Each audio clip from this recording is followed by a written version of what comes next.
Assalamualaikum warahmatullahi wabarakatuh. Saya Bella Yusuf Fitri dari S1 Keperawatan akan mempresentasikan hasil analisis berita tentang kesulitan mendirikan tempat beribadah.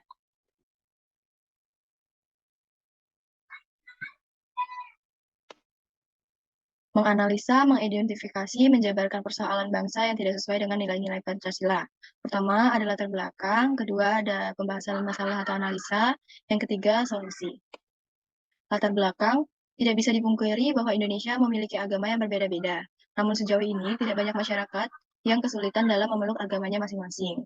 Salah satu contoh konkret yang sering terjadi, yang sering kita temui ialah kesulitan dalam mendirikan tempat ibadah. Kesulitan ini seringkali dialami oleh masyarakat Indonesia yang memeluk agama Kristen, minoritas.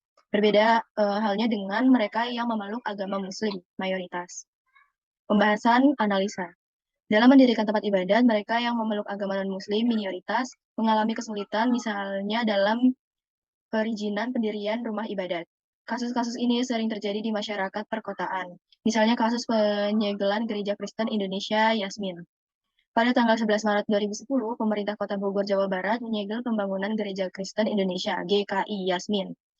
Kasus ini terjadi karena kurangnya sikap toleransi antara umat beragama. Sampai saat ini kasus penyegelan Gereja Kristen Indonesia GKI Yasmin telah menemui titik terang ketika Wali Kota Bogor Bima Arya mencetuskan pendirian masjid untuk menemani gereja.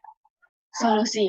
Melihat kasus GKI Yasmin ini patut dipertanyakan mengapa negara tanpa kesulitan memberikan hak-hak kepada warga negaranya untuk beribadah sesuai keyakinan, apalagi segala perizinan dinyatakan legal. Satu, seharusnya negara tidak didasarkan oleh pandangan agama tertentu, apapun agamanya dalam memberikan layanan administrasi.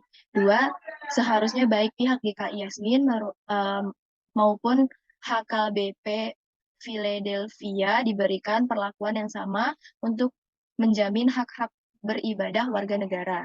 Tiga, pengaturan pendirian rumah ibadat di provinsi kepada Menteri Dalam Negeri dan Menteri Agama dengan tembusan Menteri Koordinator Politik, Hukum dan Keamanan, dan Menteri Koordinator Kesejahteraan Rakyat.